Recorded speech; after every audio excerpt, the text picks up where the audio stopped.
Development and Tourism Committee meeting to order. Apologize for being late. I insist on everybody being here on time, and look at me. So my apologies today. We clearly have a bill that there's just a little bit of interest in and looking in the room. First, I'd like to welcome all the committee members to the, especially our new committee members that have been here, sometimes recycled from days gone by, but it's so good to have you back.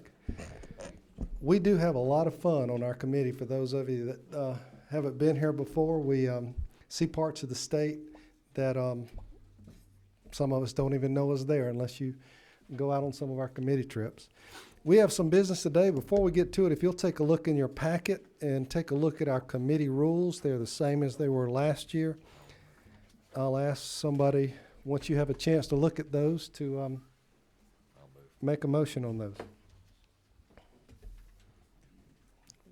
2020. Mr. Chairman, I move that we accept the rules as presented. And we have a second. All those in favor say aye. Aye. All those opposed. The rules are adopted for the committee for this term. And we have two bills to hear from today. And we have heard these bills for a couple of years now. As you might notice, the signatures on the bill are the people who were the rural development, as we've had hearings all over the state, the chairman of those two committees. This is brought to us through our committee for consideration today. And Representative Houston, I'm going to let you take either 22 or 23. And what number are you down there? Well, I am 29. 29. Do you want me to do it here or down Yes, there? ma'am. You're fine right where you are. Okay, good. Well, why don't I take the 23 first? Yes, ma'am. House Bill 22, substitute. Okay, and I'm working off LC number 22. I'm looking for 22. I just.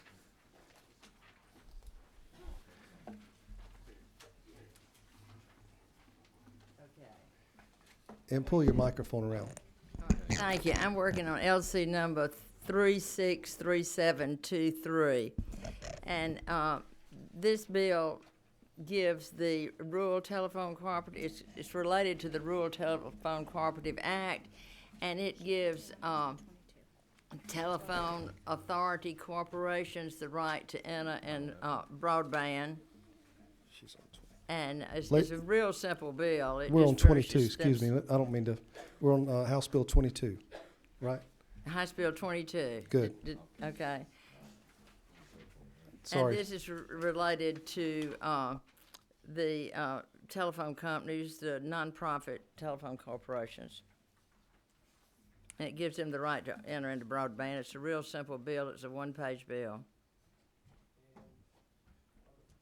Are the folks signed up here to speak on that bill or House Bill 23 or both? We'll start with Jason Bragg, EMC. Where are you at, Jason? Uh, Yes, ma'am. Jason Braggs might want to speak on the other one. Are you having both of them? This 23. is the, he probably won't speak on 23. This is 22. Anybody on 22, which is really the bland of the two? That's the reason we started with it. Yes, sir. Mr. Chairman, members of the committee, I'm Adam White of the Georgia Telecommunications Association. We represent the four nonprofit rural telecommunications association companies out there that are represented in this bill. This is a fantastic bill that would allow the rural telephone cooperatives, which there are four of them, to sell standalone broadband. I have not seen the substitute, but this is something that right now, to be a member of the rural co-ops, you must receive telephone service. And so to get broadband service, you must also get landline telephone service, which, as everybody knows, that service is not blossoming right now. It's currently on the decline. So they want to be able to offer the standalone broadband service to its members so the members can pay a cheaper cost and handle that. So I'd happy to answer any questions you may have. Any questions? Okay, thank you, Adam. Thank you, Mr. Chairman. Anyone else on this bill? Yes, sir. Going up top. Thank you, Mr. Chairman, members of the committee. I'm Todd Edwards. I'm with the Association of County Commissioners of Georgia. And like the speaker prior to me, ACCG fully supports this bill. Allowing counties, rural broadband is one of our biggest priorities at ACCG. And having more options available to counties is a position that we strongly support and urge your favorable consideration on. Be happy to answer any questions. Thank you. Members of the committee? Anyone else? Thank you, Todd. House Bill 22 only. Well, if that's the case, I'll entertain a motion. We have a motion to pass. We have a second. Any discussion? All those in favor of moving House Bill 22 will say aye. Aye. All those opposed. The bill passes on to the Rules Committee. Chairman Houston. Now we will take up the one you've all been waiting for, House Bill 23. And I'm working off of LC 363750S. And you probably have not gotten a chance to read this. I just got it myself a few minutes ago. This is a committee substitute that we're working from. So I will try to tell you a few things that are different maybe from the bill that you've seen. But first of all, I can't tell you how important it is for rural Georgia to have broadband service. And we've wanted it for a long time, and we feel so good that somebody's going to come up and try to provide this service, and hopefully that it will help the economy of rural Georgia. And without a clear authorization that EMCs can participate in broadband service, the state of Georgia is not going to be able to participate. The people in the state of Georgia are going to be denied the right of broadband service, because in the Farm Act of 2018, it was just passed, and it will be for 2019. And I think a farm bill lasts 5 years. They're allotting $350 million per year, and that comes out to like $1.4 billion that will access to rural Georgia for broadband through a program called Reconnect. And I'm sure some of you people are familiar with the Reconnect program. So now getting down to the bill, Section 1, it's just, there were no change, it's just definitions.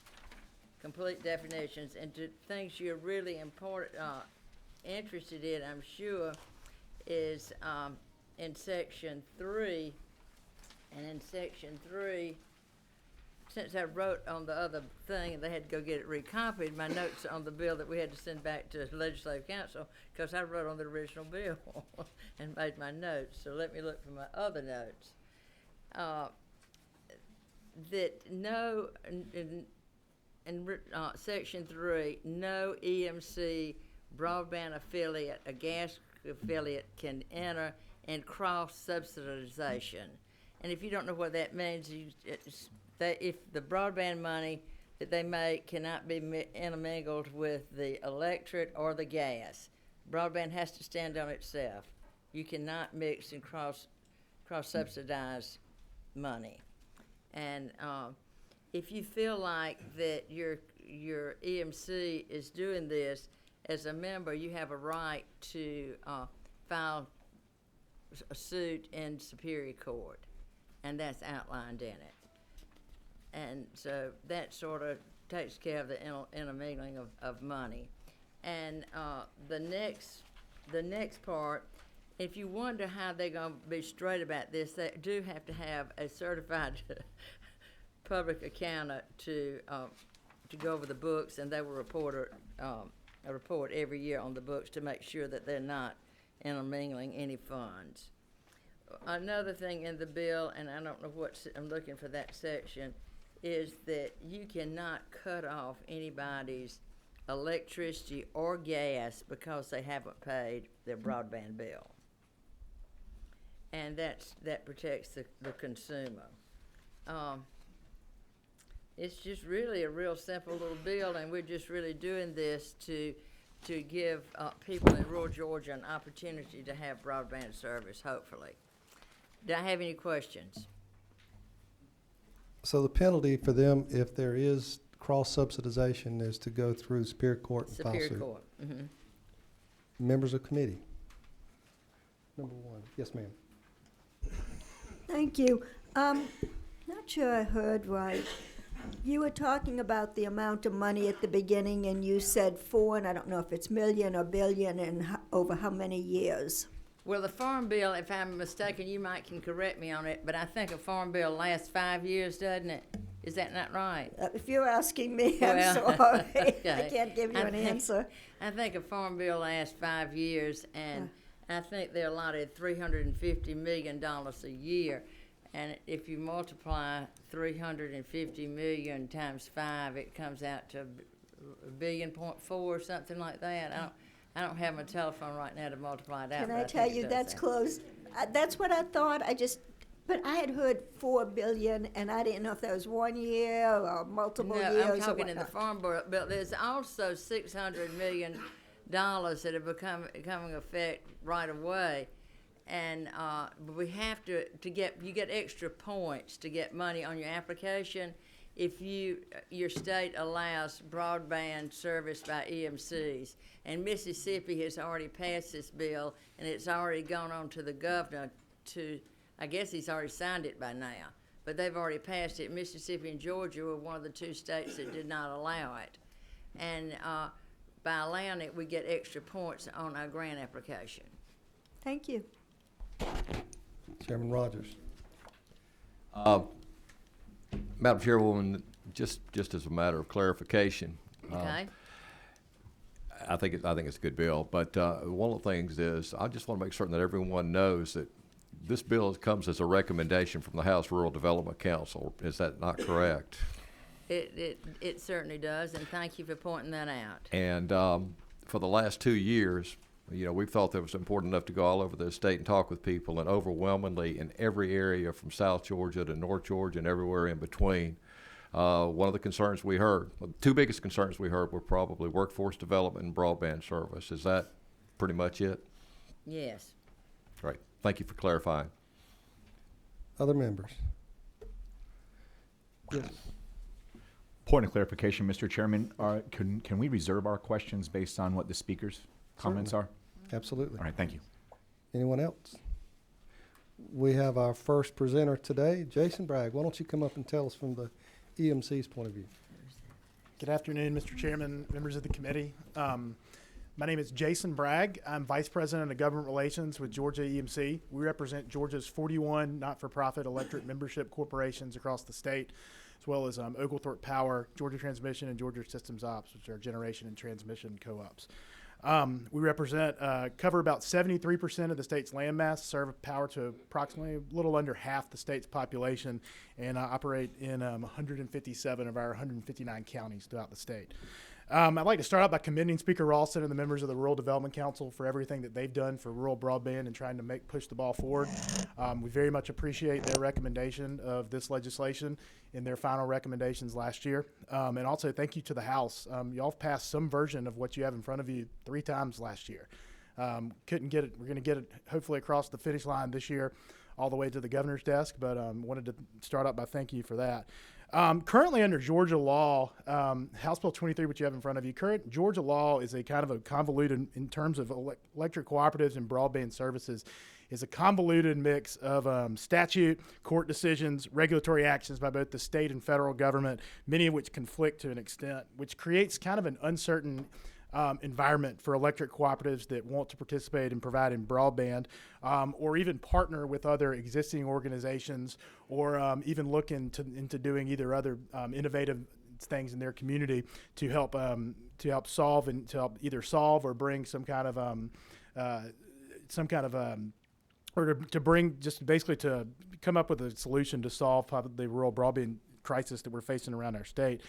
Most importantly, the specific lack of statutory authority is precluding Georgia's electric cooperatives, and this goes to Representative Hitson, kind of your question when you were talking about USDA and some of the federal funds. The lack of statutory authority is precluding our EMCs from accessing the money that's available at the federal level to provide broadband, which is currently, you have currently co-ops across the country that are applying for that in other states. I know states in Missouri, Indiana are doing that.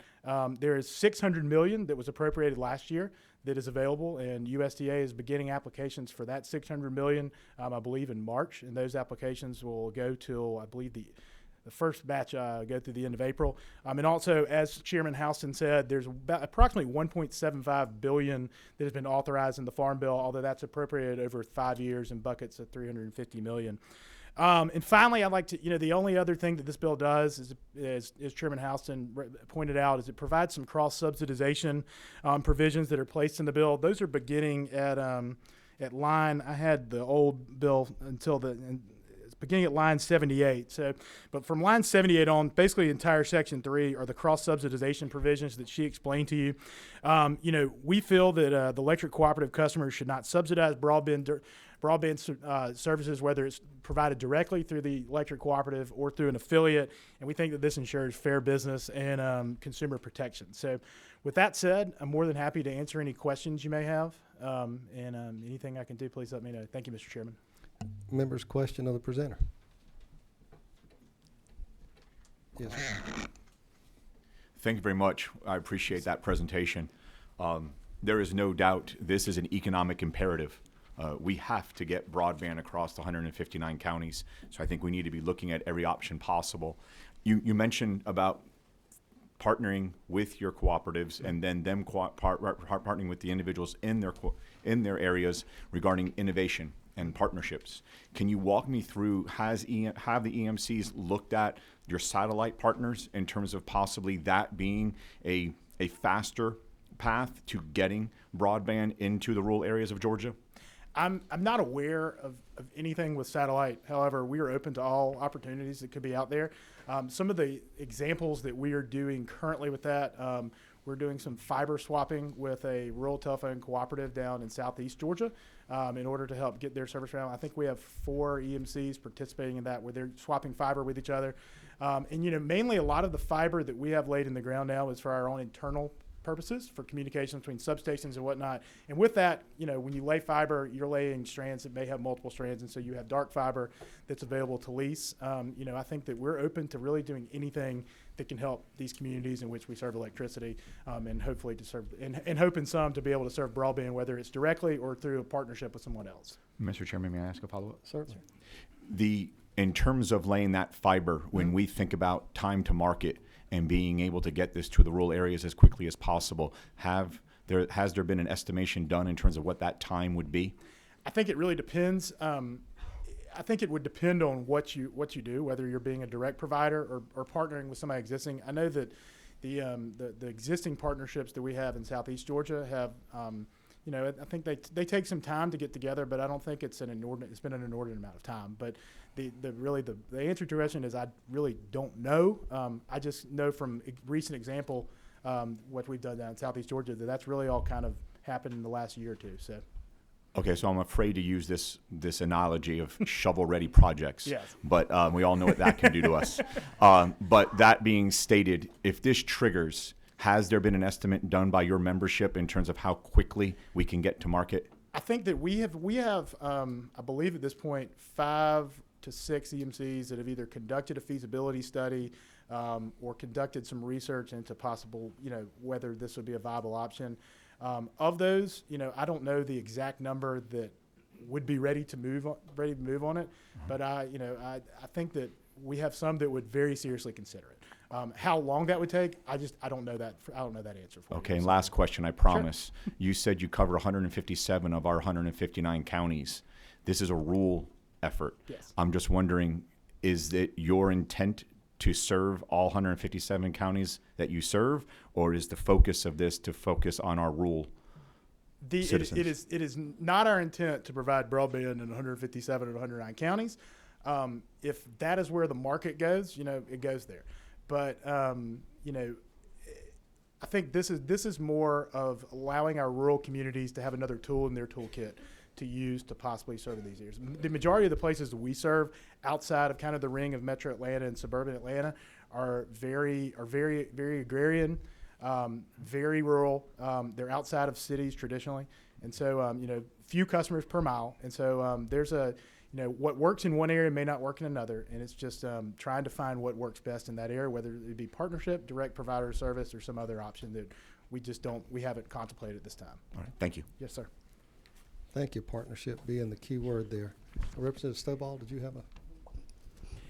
I have a question. Yes, ma'am. I know that last session, a lot of the cities, I know my particular cities in my county in Clayton, even though I know this doesn't, not going to affect Clayton, but I had a question about the cell towers and how does the broadband, I know you talked about the fiber, will anything be affecting the look of cell towers? I know that was an issue that some of the cities brought up. No, ma'am. To my knowledge, the fiber that we're installing is fiber that has been installed on existing power lines. So these are the power lines that you see going down the street, the high voltage transmission lines that you see going down the interstate, the big tall, I don't know the word for it, but the big tall power lines that you see that carry the high voltage transmission. That's where fiber is typically installed, and then there's some other avenues that you could do, utilizing wireless. But in terms of cell phone towers, I don't see us having anything in that respect right now. Can I have a follow-up question? Yes, ma'am.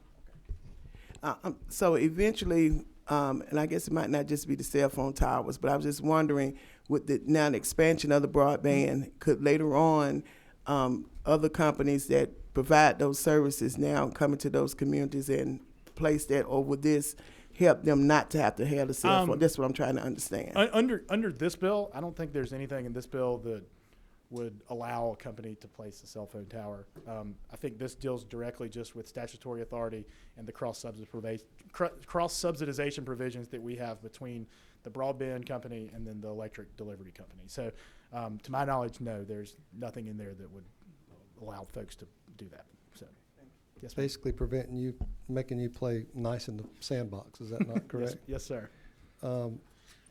Any more, Representative Stovall? Okay. Representative Morris, 2019. Thank you, Mr. Chairman. Two questions. The first is, have we established a baseline of priorities or targeted communities that we would take it would take broadband into the rural areas? I know that DCA and GTA, under the provisions of Senate Bill 402, the ACE Act, Achieving Connectivity Everywhere, that passed last year, is required to develop a map that shows served and unserved areas, and that's based on a 25 megabit download, 3 megabit upload speed. I believe that they are still in the process of working on those maps, and I hope that they will hopefully have those done soon. They may be able to, DCA or GTA may be able to, may be better to answer that question themselves. So. All right, thank you. May I ask another question, Certainly. Mr. Chairman? You mentioned USDA. Mm-hmm. Is the $600 million, is that in form of grants? It is three buckets. It's $200 million in grants, $200 million in loan grant combos, and $200 million in loans. So are those grants in the current Farm Bill, or is that in the new Farm Bill that will be coming out? So the Reconnect program, which is $600 million, was appropriated last year in the omnibus spending bill that passed in March. And so it's just taking them a rulemaking process to come up with the criteria for those. So that $600 million is at USDA waiting for the application process to begin. Now the Farm Bill that passed in December, and where I think it's $1.75 billion total over 5 years, that $350 I think begins to. My understanding that they are going to utilize some of the same parameters that they are using for the current Reconnect program, but I'd probably have to get that answer for you offline to know exactly. Okay, follow-up question? If I may. Yes, sir. Do you know who will be running that? Will it be Rural Development? Do you know which agency? RUS. RUS, okay, Yeah. all right. Yeah. Thank you, Mr. Chairman. So Representative- 200 in grants, 200 in grant loan combos. So it's a half grant, half loans, and then 200 million in loans. So that's for a total of 600 for that first batch of programs that is available now. Yes, ma'am. Yes, ma'am. Good question. To the gentleman from the coast, Representative Saines. When you noted the example for affiliates providing the service, what does that look like? I think you said an example for Southeast Georgia. So, the current partnership we have? Yeah, with the partnership. We've got 4 EMCs now that are in southeast Georgia and kind of along the 16 corridor that are partnering with Pineland Telephone Cooperative, which is out of Metter, doing fiber swaps that, both help us, help our infrastructure, our electric infrastructure talk to each other, and helps them reach new markets helps them market broadband in new markets. And so that's something that's been very successful. And as I said, we've had 4 that are participating in that right now. Appreciate it. Yep. Did you have yours on? I'm sorry, it went off. Okay. Okay. Yes, Thank ma'am. you, Chairman. Thank you, sir, for being here. Yes, ma'am. I live in Macon-Bibb and represent there. And I'm just wondering even though we're outside of, I-20, we're not rural. We're not considered rural. How would it affect us? Because we do have some areas, and I do get calls and complaints from constituents in Lizella and South Bibb that are just at their wits' end, like really angry with me because they don't have broadband yet. Well, I am very familiar with Macon-Bibb as Thank someone you. who grew up there, and so grew up there before I went to Georgia. But our where our electric cooperatives serve in Bibb and that surrounding area, is, as you said, and those probably in the more sparsely populated areas like Lizella. I think Southern Rivers Energy is out there. There's others. How that could help is there's as you start putting together as an EMC starts putting together a business plan. Most EMCs are going to do that based on they're going to do that based on their current service territory, and then possibly look and see if there's anything outside of that. How it could possibly help is a lot of those folks are served by in Lizella or served electricity by some of our cooperatives, and if this is an option that's on the table, and those EMCs decide to get into that business, then those customers could one day be served, or if they decide to make it to partner with an existing existing cable telecom provider that's in that area to expand service or to make service better. I think it's something that could really help all of rural Georgia, not just folks that are living out in South Bibb or West Bibb County. Okay, maybe we can have a further conversation. offline. Absolutely. Thank you. Mhm. Thank you. Representative Caldwell, do you have one? Thank you, Mr. Chairman. Thank you very much. I got to be careful here for 2 reasons. Number one, I live in Woodstock where we have broadband, but my parents are in Waleska where with 4 meg down, if I sound like I've got mean questions about broadband access, I'm going to get killed at home. But at risk of, and thank you to the Madam Chair for carrying the bill, at risk of not asking the question I think like 70% of the people are in the room for, I think in the Senate bill last year that they had addressed poll fees. Sure. I know the Rural Development Council recommended capping poll fees at the FCC formula plus 50%, I think. Do you know of a reason that's not in the bill today, or would you be open to that being in the bill today? Well, I think that we feel that poll attachments and statutory authority are 2 separate issues. Okay. We have no problem discussing poll attachments. We have no problem defending our current structures, whether it be joint use, like with AT&T and other telecom providers, or our cable attachment agreement that we have made with all 128 cable providers in the state under a standardized set of agreements and rates. We have no problem discussing those. We just don't feel that those are related together, and we feel that if we are more than happy to defend our current attachment rate structure, which is a cost recovery system. It's not a system which we're making money, and I think that we just feel those are 2 separate issues. And if we would be willing and happy to address those in another bill if a legislator would like to bring one forward. Okay, Mr. Chairman, can I follow up real quick? Thank you for that. I think it's a fair answer. Look, I'm a free market guy. I want you guys in. I want you competing. It only helps me whether I end up going with one of you guys or it drives down the fees with somebody else, right? I think to the point you're making, though, I think that as we do this, it does change the landscape a little bit. It does kind of merge those topics, right? Because as you have other providers running on your polls, and you guys are now suddenly competitors instead of just effectively a provider of a route for them, it does become relevant. Sure, and doesn't it? I think we agree. I think we believe that the cross subsidization protections that are in there, as long as as well as the terms in our existing contracts protect against that. I think that we feel, we feel that we don't want an advantage over anybody in terms of that. If we're providing broadband through an affiliate, we would expect that affiliate to likely pay the same amount that whoever else is attaching to the poles. You know, it is an issue of parity for us and an issue of free competition. It is our goal in terms of attachments is to make it make it technology neutral, make it competitive neutral for all parties, whether they be an EMC, telecom, cable, whoever, and have that based on the space that they use. Okay, we are after the same ends. Good. Thank you. Chairman Pruitt, did you have a?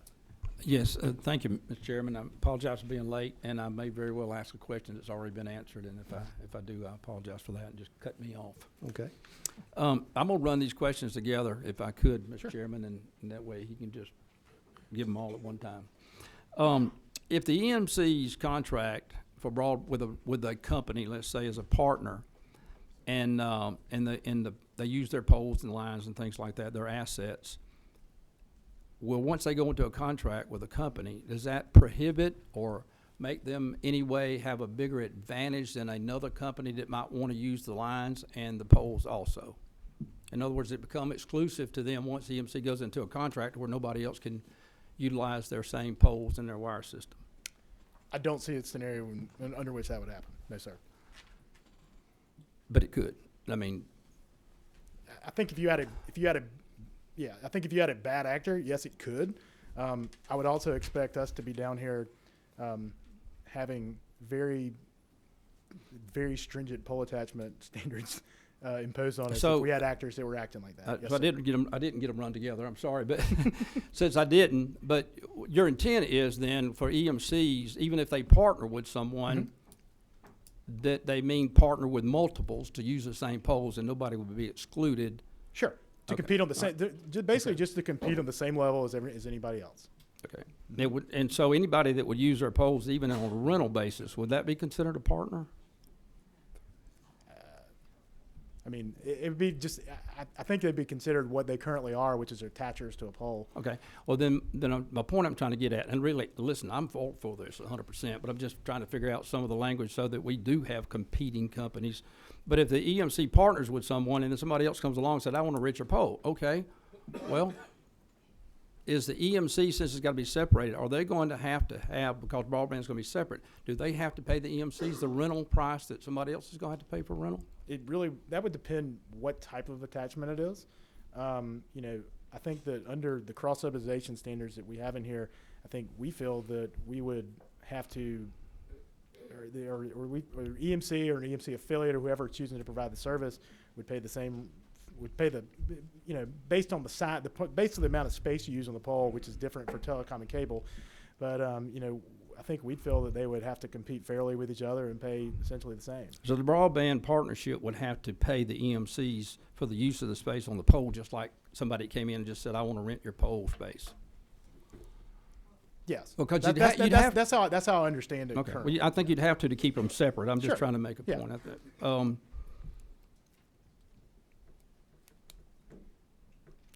I guess what I'm getting at, I want to make sure, and even though I want it to happen, but I want to make sure that we're not looking at giving EMC an undue advantage from some sort. And so other people who can apply for grants too could still use the same EMC's assets. Sure. I mean, we're open to any and all attachers that want to, abide by the the largely standardized agreements that we have. Well, I don't see it in the bill, but common sense would say that they would, but, and I guess we can cover that at another date if we have to. Yeah. Thank you very much. Appreciate it. Yes, sir. Thank you. Sure. Thank you. And let me make sure I'm clear too. There's nothing that prohibits you from contracting with a wireless customer that might provide service. That's correct. Representative Dukes. Thank you, Mr. Chairman. First of all, I want to thank the chair lady for bringing this bill. I'm from a part of the state where that, and I have constituents who do have these issues, and I'm so thankful for her and for this committee and hoping that it passed. But is it not true that the cross-subsidization provision that is in the bill addresses all of those concerns that the chairman just mentioned? Because if you are charging your provider less, then the consumer would be subsidized by the utility for the like of cost that is being provided to somebody else. In other words, you would have to, my consumer, our people would be subsidizing, the utility would be subsidizing our provider through our consumers, because now they have made it lower than you would make it for someone else.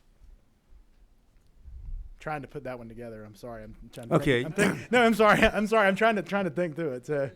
Yeah, I mean, you know, if you're going to charge me $10 for using a utility company's pole that the utility company is paying for, yes, and you're not going to charge him anything, and he's the one that's affiliated with you, then technically I am subsidizing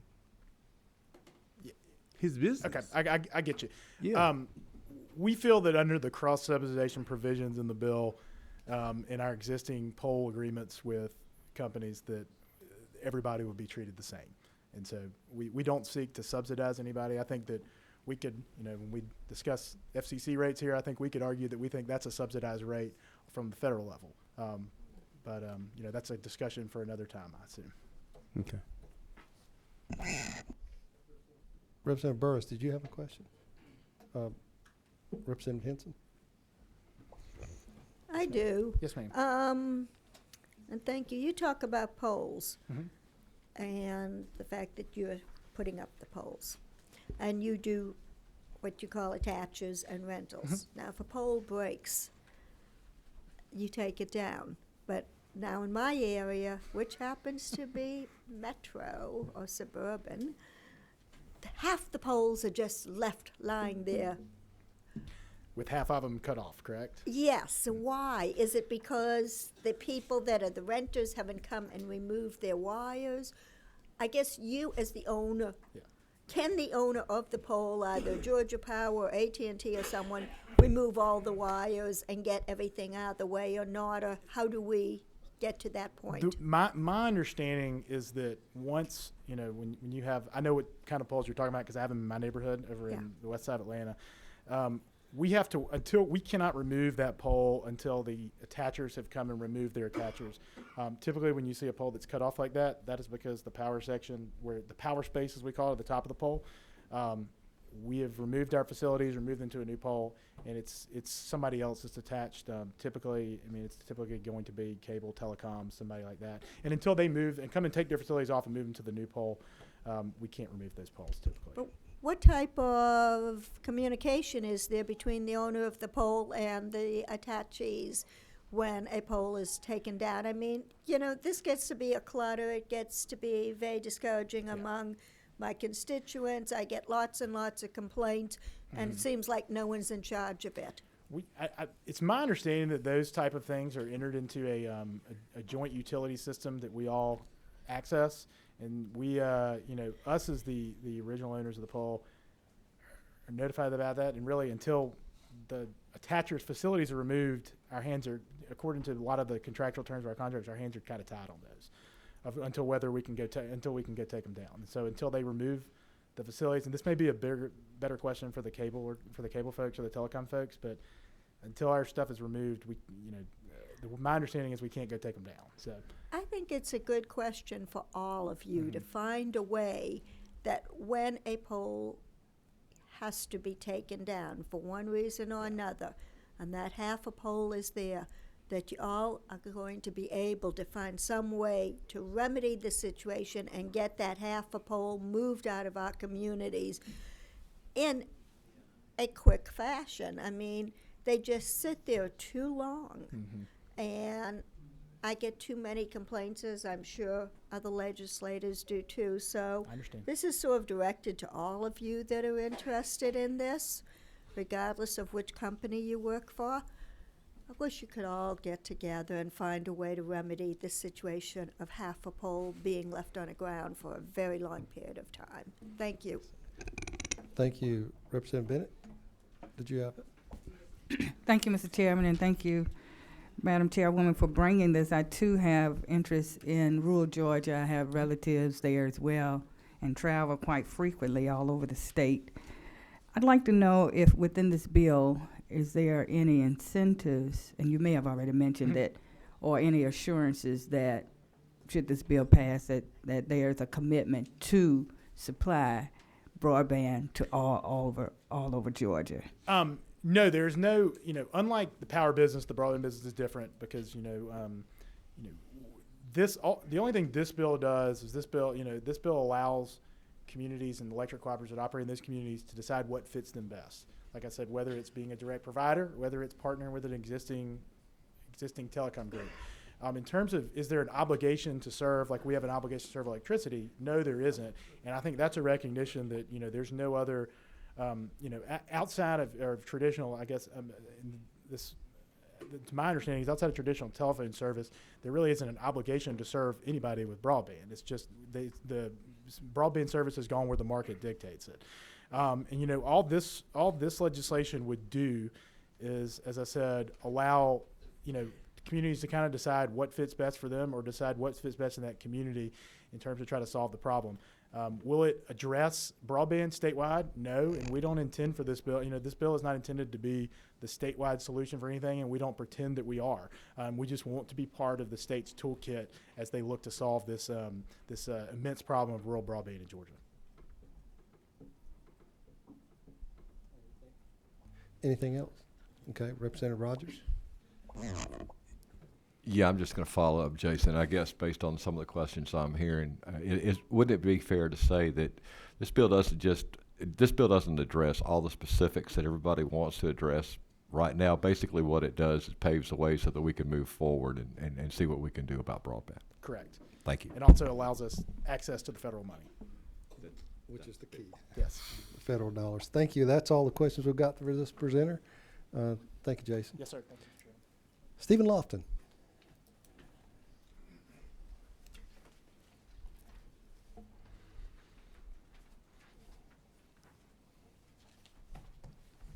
Jason, did you leave your phone?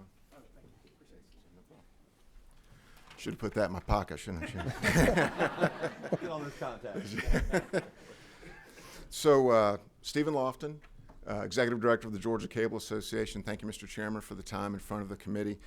Presenting with a group of our other telecommunications and cable providers in the state as we are united on this. Also want to commend the chairwoman for bringing the bill, and wanted to commend the members of the Rural Development Council, including Chairman Powell, for their interest in this subject and for bringing the legislation as well. We've said this numerous times as we have traveled around the state the last 2 years meeting with the Rural Development Council. I think the first year we were at all but one of the meetings, and this year I believe we were at all but one or two. But the cable industry understands that there's an issue in rural Georgia with broadband. We're very aware of that, and we are fully committed to being a part of the solution. The Georgia Cable Association, I represent 5 companies that have collectively invested over $2 billion over the last 10 years to connect and serve over 1.5 million homes and businesses throughout the state, and that includes rural areas. Probably the best example of that would be Mediacom, which is in southwest Georgia. And Mediacom recently, over the last couple of years, spent over $20 million to upgrade their service so that they could reach every customer they have, which is over 250,000 homes and businesses in rural southwest Georgia, with gigabit level speed. So their speed to their customers in rural Georgia is just as fast as anything you're going to find in Alpharetta or downtown Atlanta. And that's great news for those communities, and we were very proud to partner with the Speaker in making that announcement 2 years ago in Valdosta when they finally flipped the switch on that and had that happen. That was a proud moment for the industry and for Mediacom. Wanted to address House Bill 23. We have not seen the sub. What's been discussed so far sounds like good additions. Anything that we can do to further tighten up the cross-subsidy language is welcome. And the next thing I want to say is that we are not in any way, shape, or form opposed, not opposed to the EMCs entering the broadband business. We compete with AT&T, with the rural telcos, in numerous communities around the state, all over. And one more competitor is that's fine. We're used to that. We're used to competition. Google tried to compete with us in Atlanta. That's not worked out so well for them so far. So come on, we're ready. Let's, that's fine. What we need, though, is a fair marketplace. We need to ensure that what we're doing is not going to harm the marketplace, is not going to harm consumers, for sure, and that what it's going to do is going to drive investment, not chill investment, and that's really the basis of our concerns. So we need a fair marketplace. We need to make sure we don't chill investment, particularly in those rural areas. That's critical. That would be a tragedy if that was the outcome. Let's start with the polls, because we've had some of that discussion already. We have a long history with poll rates with the EMCs in the state, starting back in 2007, perhaps even before that. So EMCs are not regulated at the federal level for their poll rates. Other providers, such as Georgia Power, such as AT&T, Windstream, are regulated by the FCC. They were exempted. EMCs are exempted from the federal law, as are municipals. Due to this, the EMCs charge us poll rates which are 3 times what Georgia Power charges us. So we pay Georgia Power about $6.50 a poll per year. We pay an EMC around 18, now closer to $20 due to the time and the automatic adjustment that's in the agreement. Jason, my good friend Jason, mentioned that they believe it's a cost recovery system. In fact, the U.S. Supreme Court, this has been tried and adjudicated all the way through to the U.S. Supreme Court. The U.S. Supreme Court found that the rates that the FCC requires, which is, it's a formula, it's not really a rate, but the formula that the FCC requires is just and reasonable compensation for the use of the poll. And I'm not going to get into the intricacies of that formula for the committee. We can do that another time. But there needs to be some sort of understanding that it's one thing for the monopoly provider of the polls to charge those kinds of rates to an attacher that they're not competing with. It's a different thing altogether when they enter the business and we're competing with them door to door, house to house, business to business for those businesses. Unfortunately, the bill that we've seen, we have not seen the substitute, but the original bill had nothing in it that would prevent the EMCs from, when the contracts are up, from going up on their rates and doing so at a rate that would make it difficult for us to serve our customers now or in the future. There's not also, it's not just the rates, and this is very important, it's also the terms and the conditions. Currently, the agreement that we operate under does not address the EMC. It addresses the EMC as a poll owner. It does not address the EMC as a telecom or broadband provider, and that's an issue. What we don't want to see is, for example, an opportunity for a company to withhold permits or to slow roll permits, because we are required to file a permit every time we attach to one of their polls. And obviously, when you file a permit, you give them all of your information, right, about where you're going, what customer you're serving, that sort of thing. And what we hate to do is file a permit and then have that used against us for the EMC, for that competitor, to slow roll that permit and then go to that consumer and ask them if they could provide that service as well. That's a very real fear of ours, and that needs to be addressed within the legislation. And the cross subsidy provisions do not protect against that. The idea of it just being okay if the rates are the same on either side, to me, if the EMC is providing the service and they're paying themselves $18, it's sort of like in one pocket and out the other. I don't know that really protects the market if everybody's just required to pay the same. I think we need to have a discussion about what an appropriate, a reasonable, and just poll rate is in the state of Georgia under those circumstances. We would ask for that to be part of the legislation as well.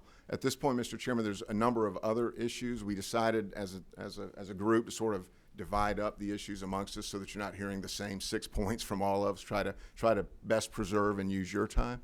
So at this point, I'd like to stop, and I can either answer questions on that now, if you like, Mr. Chairman, or have one of the other presenters. Let's do that. Was that 17? Was that you, Michael? Thank Yes, you, sir. Mr. Chairman.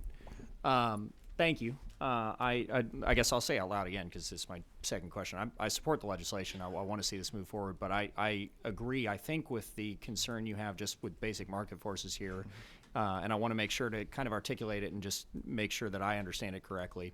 Not sitting on the Energy and Utilities Committee, this is a bit of catch up for me too. So just trying to basically come to a basic understanding of how poll fees have been charged in the past and how this works.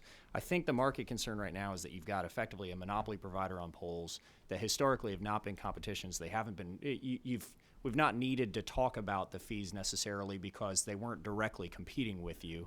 Now, with the introduction of them into the market, pretending that perhaps maybe not every competitor in the market will be a good faith player at the end of a contract, that we worry that now that they're directly competing, you've got a potential for fee hikes. And then also when the guy you're competing with is also the guy who grants you access or doesn't grant you access, you worry about timeline. Is that a fairly fair summary of the concern that you're bringing forward? You've grasped it well. Thank you. Okay. Yeah, again, I support the legislation. Whether we do something here to address that or not, or it's just done in future, I would love to see something like that either on this side or the Senate side addressed. I love the cross-subsidization piece. I think it's a really good start. My worry with the concern I have that doesn't necessarily completely address the problem is that what it doesn't do is say, okay, well, the fee I charge internally to myself here must match the fee I charge other providers. So it still kind of allows for that cross-subsidization on the broadband side. But I like, and thank you, I like that it doesn't allow the utility itself to subsidize. Does that make sense? So thank you. Part of that was comment. Part of it was just making sure I understand the problem. So Thank you, Representative Caldwell. Mr. Chairman, may I make one quick comment? Certainly. On his question comment? We also want to see a bill passed this year. I want to make that very clear. We're not opposed to a bill passing. We need protections within the bill that's being offered in order to get there to be something that we could support. But we went through this last year. We're going through this year. I personally have no intention of going through this next year. Let's bring the parties together and work out a compromise and bring something to rural Georgia that will really make a difference for rural broadband. That's our goal. Thank you, Stephen. And before I get to her, I'd like to say anybody that wants that separate issue of poll attachments, be clear, I'll co-sign with you. So, Chairman Houston, was that you? Quick question. You were telling me something about high-speed internet that was being brought by Windstream. Did you? Mediacom. Mediacom. Yes, ma'am.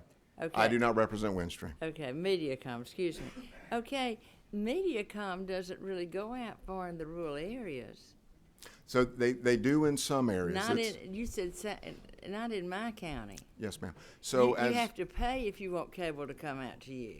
Yes, ma'am. They charge you, and you pay for the line for it to come. Yes, ma'am. Is that not right? Well, it's true for every consumer, no matter where they are. Yeah, but I if think you you're live- talking about if you- special construction. I'm talking about Yeah. living 15 miles from the last connection. You have to pay. Yes, ma'am. And it's sort of prohibited for them to get this service.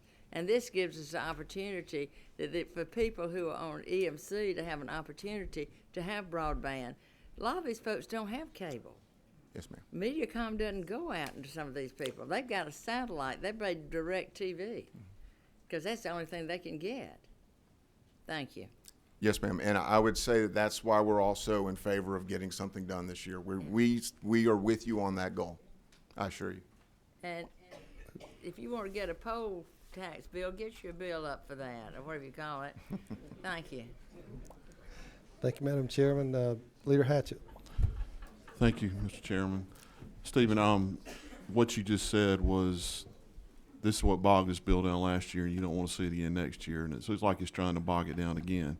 My question, have you sat down with the EMCs to discuss this, and where are y'all? And I was under the impression that this had all been worked out.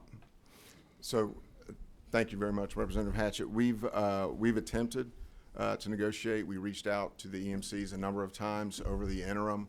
Those got pushed back, did not go very far. We finally got together in December when we were given a draft of the bill in late November, and then met in December. And we have the bill is obviously very very basic. I mean, it's a very simple little bill, which is as the author intended, I'm sure.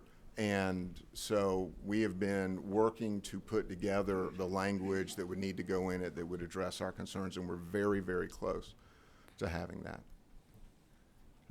And Jason and I talked today, and we're looking to meet later this week to potentially go over that and continue to work towards a compromise.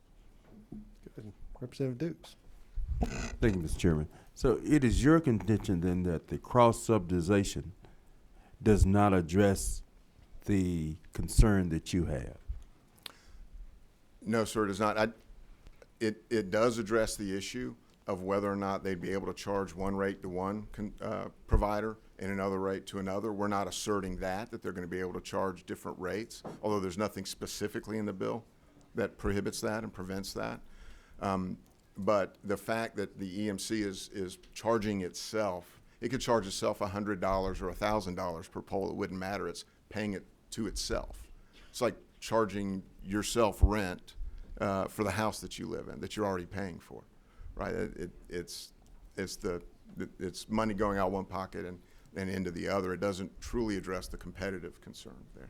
But if I am charging you $100 a month to rent the house, and I'm charging myself $100 a month to rent the house, I bought the house.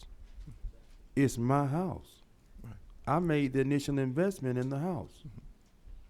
So you're now telling me that since I bought this house, that I can't charge you and myself a fair market value for the renting of the house? Or do you think I'm going to charge you $1,000 and myself $1,000 and I get the money back? Is that what your concern is?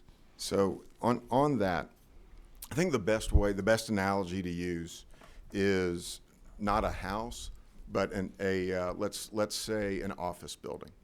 Let's say you owned the office building, and you used, as the owner of the building, you used 8 of the 10 floors in the building, and then I had a company and I used 1 of the 10 floors, and then somebody else used the other floor. Right, so there's 3 tenants in the building, you as the building owner, me, and then person X. And you came to me and presented a lease that said, because that's what I'm doing, I'm leasing from you, right? We lease this space from the companies. And you said, Stephen, here's the rate that we're charging per square foot for the office. Here's what a floor costs. That's fine. But there's also the common area costs. Right? How much do you pay for the lobby? How much do you pay for the restrooms? How much do you pay for the grounds, the maintenance on all of that? And if you were to say to me, Stephen, I want you to pay 1/3 of those because there's only 3 of us in the building, that would be unjust. But that's what the EMC rate reflects. That's what they believe is the proper and appropriate rate for us to pay. What actually happens in leases is that you take the square footage, you divide it by the number of providers in the building, and you get a per square foot cost. And if you've got 1 floor out of those 10 floors, then I pay 10% of those common area costs, not 33%. And that's really what this argument boils down to on the rates, is are we a joint venture? Because if we're a joint venture, then yes, I pay 1/3. But if I'm a leaser, I pay 1/10. And that's the appropriate way, and that's what the Supreme Court adjudicated and decided, was that yes, the FCC formula, which apportions costs that way, is just and reasonable compensation for our use of the space on the pole. So basically, I'm sorry, Mr. Chairman. Yes, sir.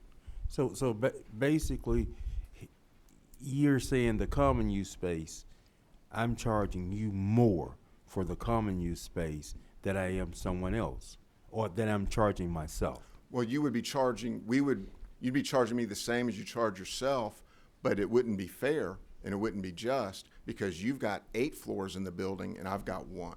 So in that building, I should pay 1/10 of the common area costs, not 1/3 of the common area costs. You should pay 80% of the common area costs. And the courts have said that I should pay 1/10. The courts have said that I should pay 1/10. You should pay 1/10. And you should pay 80%, correct. Well, wouldn't that be deemed then as cross-subsidization? Based on that would actually be just and reasonable compensation for the pole. Not based on what the courts have decided. You see, I know y'all don't want to. I see what you're saying. You want us to handle it here, so y'all don't have to handle it in court. But basically, the court decisions have already outlined what the cost should be. And if they are charging a tenth, then it's a tenth. Yes, sir. Right. You got a tenth of the space, then you pay for a tenth of the common area. And you're saying that is not what is happening now, or you're afraid that it won't happen in the future? That is what is not happening now. That's correct. Oh, Thank you, okay. Representative Dukes. Thank you, Representative Dukes. As again, I'll remind committee members, those that would like to get this separate issue of poll attachments, please let me be a signer with you, and I'll co-sponsor, and we'll move on to that issue. But that is all the questions of the committee. Stephen, Elizabeth, do you have your section? Yes, sir. Thank you. Elizabeth Harwood, Regional Director of Legislative Affairs with AT&T.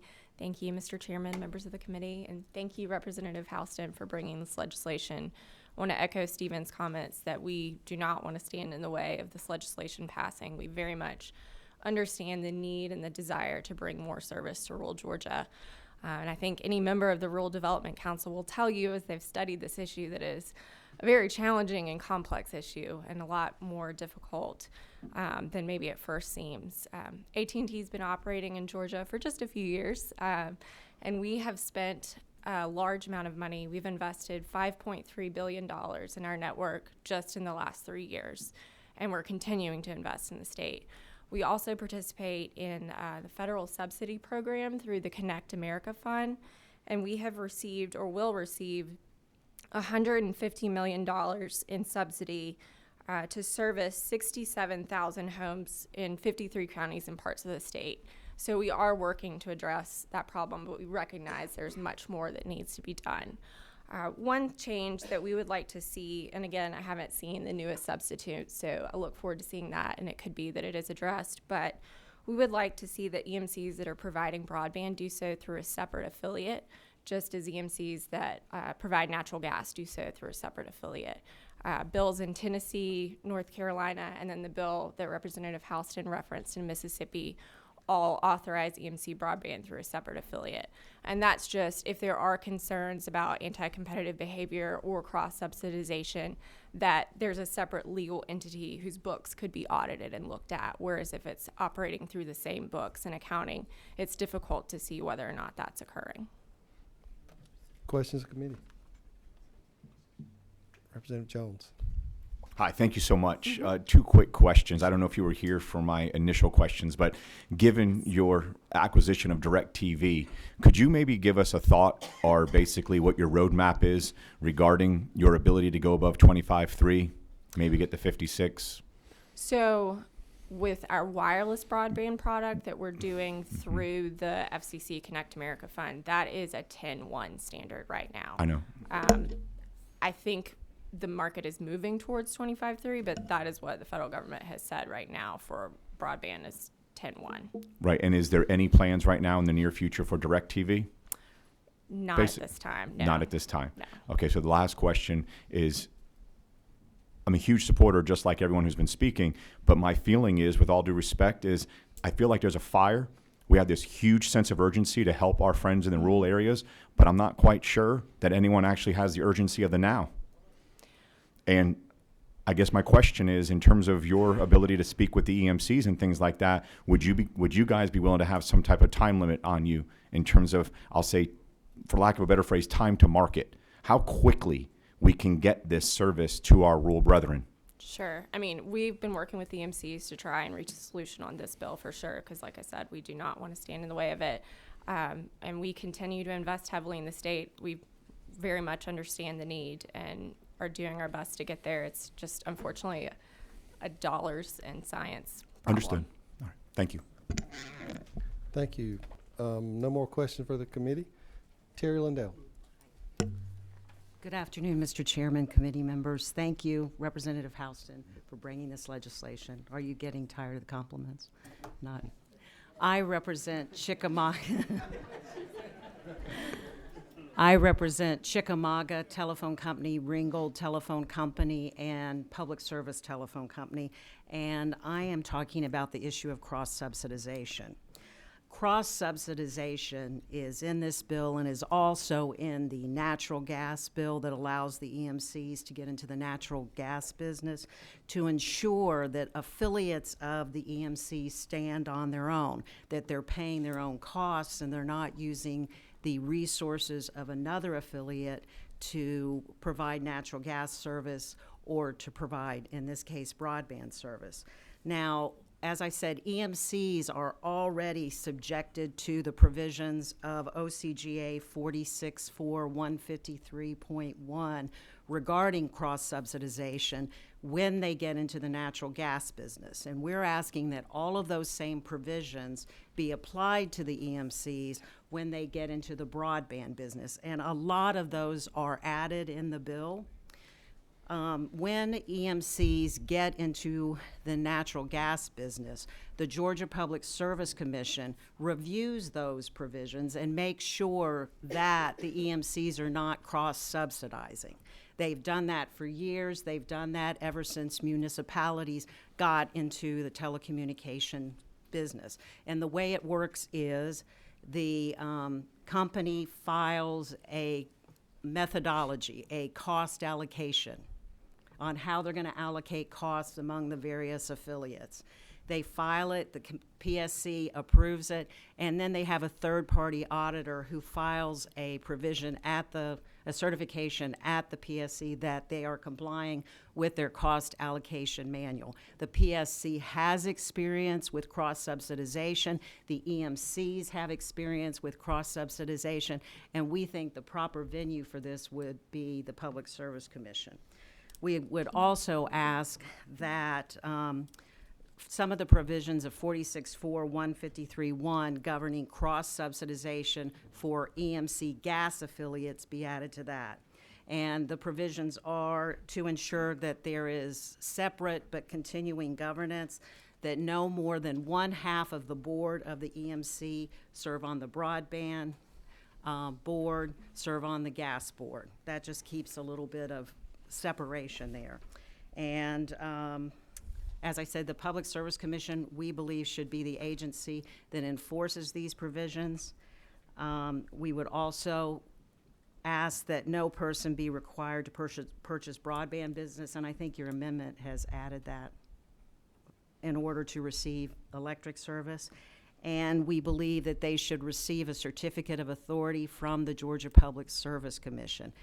And also, they should maintain the cost allocation manual that they must maintain when they are a natural gas affiliate. And that's it. Does anyone have any questions? Members of committee. Number 11. Yes, sir. Representative Green. Thank you. Thank you, Mr. Chairman. How are other states handling the cross-subsidy issues right now? My understanding is they are similarly handled as in Georgia. I believe in Georgia that we've had a history of handling it with the Public Service Commission. I believe the Public Service Commission has the expertise to review this, and that's why we believe that's the proper venue. Mr. Chairman, can I say something else? Yes, sir. I understand that states like Mississippi and Tennessee and Missouri already are working with the EMCs and providing broadband. Yes, sir. That's my true? understanding. Yes, sir. But I think we can make our model a little bit better. Okay. Thank you, Mr. Chairman. Yes, sir. Thank Other questions of committee? We are in a posture, Representative, to any last things you'd like to say? Yes, sir. Yeah, please. Come on up, Adam. I'm sorry, I skipped over you, and I think Todd was going to mention something else as well. Yes, sir. Again, Mr. Chairman, members of the committee, Adam Wise with the Georgia Telecommunications Association. And since I didn't thank you earlier, Representative Houston, thank you for bringing both bills today. We do appreciate it. But in addition to representing the 4 telephone cooperatives that you heard about earlier today, we also represent 19 other rural telephone companies. Rural Georgia is all we do. That's the only place we are located. So these companies started out 100 years ago as traditional landline telephone companies and have since transitioned to broadband. So we do rural. We understand rural. We have companies located in southwest Georgia, Plant Telephone Company. It's located in Tift County, Trutland County, Cook County. We've got companies located in McIntosh County with Darien Telephone. Reliant Telephone Company in northeast Georgia, which covers Wilkes, Lincoln, Taliaferro County. We have Trenton Telephone Company in northwest Georgia and Dade County. We have TDS, which represents Camden County. So we are spread over all of Georgia. I think we cover over a third of the counties in Georgia in just rural areas. So we know a little bit about it, and we're building out. Currently, one of our telephone cooperatives, Pineland Telephone Company, has built out fiber to the home in 99% of its served area, of its footprint. 99% of that is fiber to the home. You can get up to a gig service in Metter, Georgia. And we're currently building out to more areas. The FCC has made funding available through the Alternative Connect America model. They have put timelines in there and standards in there. We're currently building out to meet those standards. It's a 10-year time frame, but we are building out much sooner than that. And you've heard a lot about the Reconnect funding. Our companies are currently looking at plans to try and access those fundings. So it's not just the EMCs, it's also your rural telephones that are looking at that have met with counties and cities about partnerships to access these funds to continue to build out broadband in rural Georgia. I'm not going to get into the specifics of all my other colleagues and their points, but one point I'd like to mention again is the pole attachment. It's a very important issue here, probably the most important issue. And you've heard Mr. Bragg say they want parity, but the point is each EMC can charge its own pole attachment rate. The EMC Association does not decide what it is. Each EMC decides what that pole attachment rate is going to be, and it varies widely. Without that provision, they can prevent other companies from entering the market. They can effectively keep it out. Any company who wants to get in and kick you off the poles, and then you have a greater problem than you did before when those companies can no longer serve broadband. But I just want to cover cross-marketing and cross-selling. It's kind of a provision of cross-subsidization. As Representative Caldwell said earlier, he's a free market guy, but we are not dealing with free market entities. EMCs are monopolies. They control who could service in their area. Nobody else can serve power. So when a customer calls to get internet connection, they have that or electric connection. They have that captive customer right there and can sell them their internet service. And I can tell you this happens because I'm a Cobb EMC customer. When I called to get electric service, they said, oh yeah, by the way, we have a gas marketer. Would you like to service with them? And I said, sure. They said, well, let me hook you right on up over to them and you can deal with them. Ma'am? Okay. Well, I haven't seen the substitute, so I'm operating on the last one that was available. But there are a couple other provisions about that. No preference by marketing it to the service, not required to hook up the service, and no preference over other telcos, and disseminating that information about who's going to be hooked up with electric service. So these are just some things that would make it a more equitable marketplace for all those involved. Because right now they are a monopoly, and it's unfair to try and compete with them without certain provisions. Because we don't want to restrict this entrant into the market. We just want to make it fair for all parties, and that's polls, that's cross-marketing, that's cross-subsidization, permitting, terms and conditions. And if we can get that, we think that's fair, and we can continue to help solve this issue in rural Georgia. Happy to answer any questions you may have. Representative Belton. Yes, sir. Thank you for presenting this. Isn't it true that the military provides almost $30 billion of economic activity every year into Georgia? I'm not sure about the military. I do not represent the military. Follow-up question, sir? Yes, sir. So isn't it true also that the number two thing the military is concerned about is broadband? I can imagine that'd be a main priority for the military. Thank you. Representative Caldwell, did you? Okay. 22. Was that you? Yeah. Representative, sorry, wrong side. Representative Dukes. So tell me, why are my constituents now in Seminole County, kids that live in a rural area, not getting internet access and broadband? I hear all of you all are sitting here saying, I want to be here, I want to do this, I can't get on the pole, the price too high. But as far as I'm concerned, my constituents need it. They have to have it because they're getting further and further being left behind. That's the children. And then so much of the people that I represent is in an agriculture community, which is an $80 billion industry in the state. My farmers can't get access to the things that they need so that they can run their business. And you all are telling me that it's cross-subsidization. You can't get on the pole because it costs you a little more money. There's a lot to that question, and the reality of it is why there's not broadband in certain areas when there is in others. A lot of the times it comes down to the economics of it. It's very expensive to provide broadband. It's very expensive to provide the infrastructure and then build out to areas where the density is not as high as more populated areas. And the take rate, we've discussed the take rate before, which is who adopts your service if you pass by them. I think it's around 40%.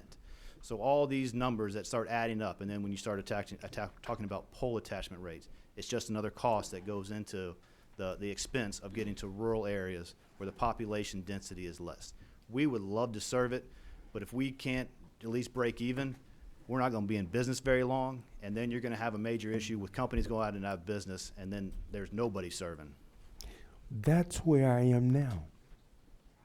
Nobody is serving my constituents. Can you imagine what it's like for a kid home trying to do homework and you got to Google something to figure out so that you can be able to be prepared for the next day? That was the same argument that utility providers provided back in the day, because I grew up in Hopeful, Georgia. I was on EMC. Had it not been for EMC, we would have still been having candle lights. You're correct in that, but the EMC's also received huge federal funding to go out there and provide that service. And right now, because there was nobody out there doing it before, you currently have my companies situated throughout Georgia. You have the cable companies. You have AT&T. There are companies out there with the knowledge, the expertise, and the infrastructure already in the ground who can probably serve these areas faster and better than an entrant who doesn't. But I don't have it. I understand. And that was the same way I was when I was running lights. We didn't have it. Somebody else could have brought it, but they didn't. And all I see is this. You all are coming up and telling me, because as the speaker before you said that they might be paying a little bit more money for the common space. You see, I think what it is this, and I'm clear about that. Everybody has their own self-interest involved financially. But at the end of the day, my kids don't have it. They are being left behind.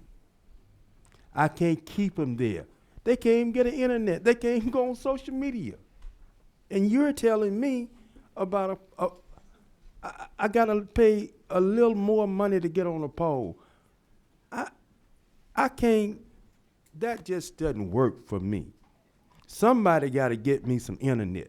I know. I'm saying. Let's talk about it afterwards. But I understand somebody. And, so and now every cost adds up, and it makes less economic sense when the costs go up. But what is it about the EMCs that can make your area work that no other telecommunications can make it? How are they able to better serve you? What's different in their equations that doesn't work for every other telecommunications company? That's the issue. Well, part of it is because when you all wouldn't run us lights, they came and ran us lights. See, they've been taking care of us for a long, long time. And you're telling me now because they have been taking care of us. And it seems like they want to take care of us on the internet, with internet service. You're not going to do it. Because you scared that, no, you're not going to do it, because if you were going to do it, you would have done it. See, I'd have it, but I don't have it. And every time I come up here and get close to getting it, you come up with some other reason over in the Senate to keep my children from even to get on Facebook. They can't even do Facebook at home. I mean, you know, I don't care. I don't do Facebook, but I'm sure a child would like to do that. He can't get his homework done. My farmer can't go in the field and hook up to an internet service to even predict the weather or other telecommunications that he needs to help to provide food and shelter, the things, clothing for us to wear. And I'm up here, seems like 2 or 3 hours, and somebody telling me that something gonna happen on a pole that might cost them a little more money. I feel you, I do. Because my day job is I'm a contractor and I understand the business. When the man started talking about the cost of the rental space, I heard him. You might have to pay a little bit more. But through litigation, that issue has been addressed in the courts. I really can't charge you more because the chair lady has put in the bill, what they call that thing? Cross-subsidization. So you got that now as a backdrop. If the EMCs come in and be bad actors or bad partners, you see, we thought about you. We understand competition. We don't want to cheat you. But at the end of the day, my children gotta have it, man. They gotta have it. And I absolutely understand that. And nobody who's come up here today has said, do not let the EMCs involved. We've all said it. We welcome the EMCs. We welcome competition. But make it an equitable, level playing field for all those involved is all we've said. So if the EMCs get involved and want to come serve your children, we're happy to have it. Just make sure that the level playing field for everybody. Cross-subsidization does that. And if they don't do it, take them to court. But don't hold up my kids. I understand. Y'all got a lot of lawyers. You got a lot of lobbyists. I know you got a lot of lawyers. And they pay you well. And y'all my friends. I appreciate everything you do. But you can't get in front of the children in rural Georgia or the business community in rural Georgia while we're sitting around here talking about an issue of cross-utilization that you all can solve among yourselves. And if you can't solve it among yourselves, then in the state of Georgia and in the United States, there's another branch of government. There's another leg here called the courts. We have provided you with an opportunity here to take these people to court if they don't do you right. But see, what my concern is this, and you all have been very successful in doing this now. Very successful. And you all been going through that other committee, and you shut us down every time over in the Senate. But this is a tragic, this is unacceptable for what you're doing for the children that I represent. And I think everybody need to sit back and just exhale for a minute, because it's not about you and it's not about me, but it's about the kids that are being left behind in rural Georgia. It's about the business communities that are there that need this access. So everybody just pipe down just a little bit. Exhale, because we got to have it. No, that wasn't a question. Thank you, Representative. Is that not true? For the passionate question. Thank you, sir, for your. And first of all, before we go on to any other questions, we're running close to our time, and I wanted to thank all the members that have hung around. This thing has been going on now this is year number 3, and to the gentleman's point, we're trying to get to some sort of end. So if the other members could hold their questions until the other 2 presenters, please, except for, you hadn't asked one yet. Yes, ma'am. You go right ahead. Oh, wait, I thought we were finished. Oh, but you hadn't asked a question yet, please. Well, no, what I want to say, I just feel compelled to say there's nobody rushing this. Some of us have been working on this issue for several years, as you know. And I had a young constituent in my community in Middle Georgia who's very underserved, who said it so well to me 3 years ago. Miss Susan, broadband service is as vital now as water. And it's exactly right. But another thing, I know there are enough smart people in this room. I know there are some great legislators who've worked with this on the Rural Development Council, and I am so grateful to you for that. But there are also some very wise people with these private companies, with these EMCs. Now, y'all could get this worked out. And we cannot wait any longer. This is the year to do it, Adam. This is the year to do it, Jason. Y'all all get together and let's work this thing out, because we have got to provide this service. We have waited long enough. Thank you, Representative Holmes. Thank you, Representative Holmes. We're in agreement with you. Representative Bonner, were you next? Caldwell? No? Okay. No more questions, and I appreciate your. Representative Hatchett. I'm sorry, Chairman Hatchett. I don't have a question, just at the appropriate time, I'd like to make a motion. Yes, sir. We have two more quick presenters, Okay. and I promise does anybody need a quick break? If not, let's go push through. And Mr. Chairman, Okay. can you please add Tom McCabe and TDS to that list? I don't know if he signed up or not. He's on there. Okay, thank you. Todd, are you coming back? Mr. Chairman, members of the committee, I've got your message. I'll make it very brief. Madam Chair, Ms. Houston, this is a mighty fine bill. ACCG fully supports it. We hope you get the concerns worked out. Pole attachment, that's of interest to local governments, particularly as it's in the right-of-way that we manage. Without that, I'll spare you any additional detail. We support the legislation and urge your favorable consideration. Thank you. Thank you, Todd. Tom McCabe, our last presenter. Good afternoon. Tom McKay with TDS Telecom. We serve Blue Ridge, Nelson Ball Ground, and Camden Telephone Company. Just wanted to touch on the pole attachments. I know you've heard a lot about it, but we pay twice what cable pays. Okay? We have zero market power. We try to get meetings to try to have lower our pole attachment rates. They don't respond. One of our companies pays nearly $250,000 a year on pole attachments. That's $250,000 of broadband that's not invested in rural Georgia. We are serving our customers. We've rolled out, I think we have about 12,000 customers in Blue Ridge. Over 10,500 of them have 25 or better broadband. We have about 1,000 customers that have 10 down or less. But with the $250,000, that's a lot of money that could be invested into broadband. And what we'd like to see is something done with pole attachment rates. We think it's really important. The other thing is, when we're talking about going out and serving rural areas, it's all about economics. And to think that the EMCs are going to enter into situations in which they're going to lose money is not going to happen. I think that the broadband grants are something that's going to be very valuable for us to look at and serve these markets that are being underserved today, but it's going to have to come with grants because otherwise it won't happen. And so we're ready to serve, and we are doing that today. And thank you for your time. Thank you so much. And again, thank you to committee. Representative Houston, would you like to finish up? Well, I just think that we've really gotten off base. This bill is to access rural broadband to all over Georgia. And I'm so sorry it's gotten into this mess, and I hope y'all will get you a bill about your pole attachments. And while we're doing that, maybe we can if they come down on the pole attachments, maybe they'll come down on my universal access fund that I pay on my broadband every year, on my telephone every year. So if they're charging you $500,000, maybe y'all can do away with universal access fund if they get something on the pole attachment. Thank you. Thank you. Is there any other comments for the Representative Saines?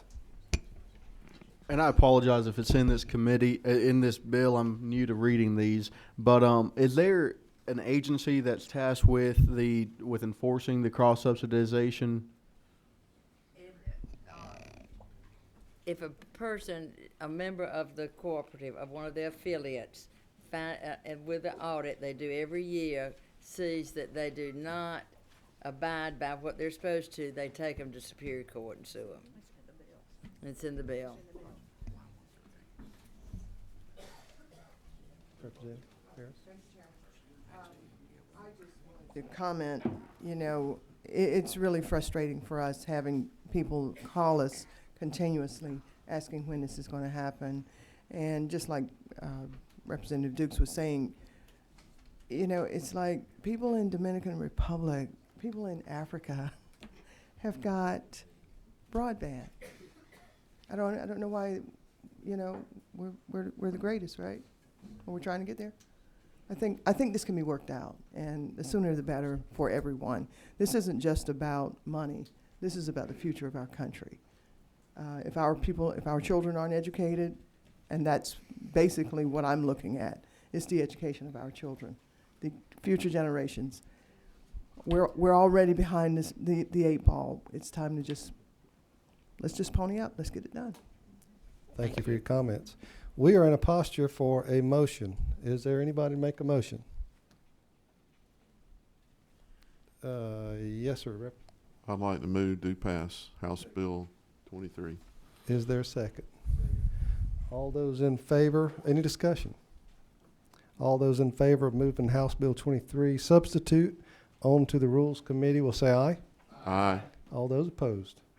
Bill moves on to rules. Thank you so much, ladies and gentlemen. Before you leave, please, just an announcement quickly. Representative Carl Gilliard will chair the Subcommittee on International Trade, along with Dwayne Hill, Derek Jackson, Karen, Sam Pack, Doreen Carter, and Brenda Lopez. Also, we're going to have a subcommittee on tourism, and if you'll come to me with other names of subcommittees you think might be appropriate, would be very, very good. So thank you all for the long committee. It was well worth it. We're adjourned.